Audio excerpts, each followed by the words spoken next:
So this is the collector connector fitting. We've got a ferrule and a nut on the plumbing side and a washer on the collector side. And that goes on the collector.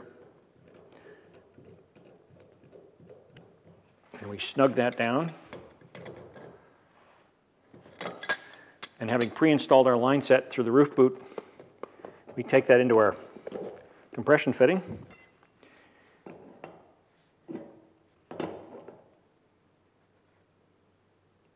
Loosely tighten the nut so we can tighten it down later after a compression check. After we've pressure tested and flushed the system, we want to make sure this connector is nice and snug. And then we want to pull our insulation up to cover the fitting. With the plumbing connection made on the bottom of the bottom collector, we're now going to connect the upper and lower connectors together. So we take off the caps. We have foam sleeves for each of these pipes.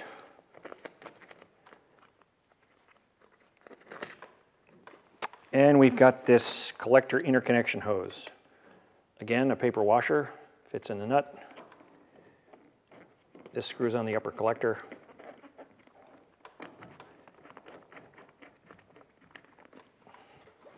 We snug this up nice and tight.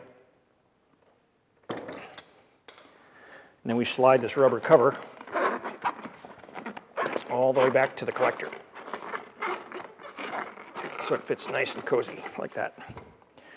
Then we push the hose back. We take another paper washer and we make this connection.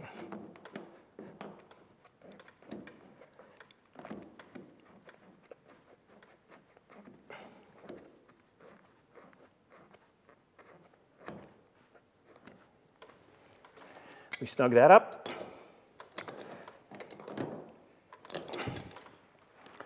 Slide the rubber cover all the way back to the collector, and that connection is done. With all our plumbing done for these two collectors on the roof, the last thing we have to do is install the temperature sensor.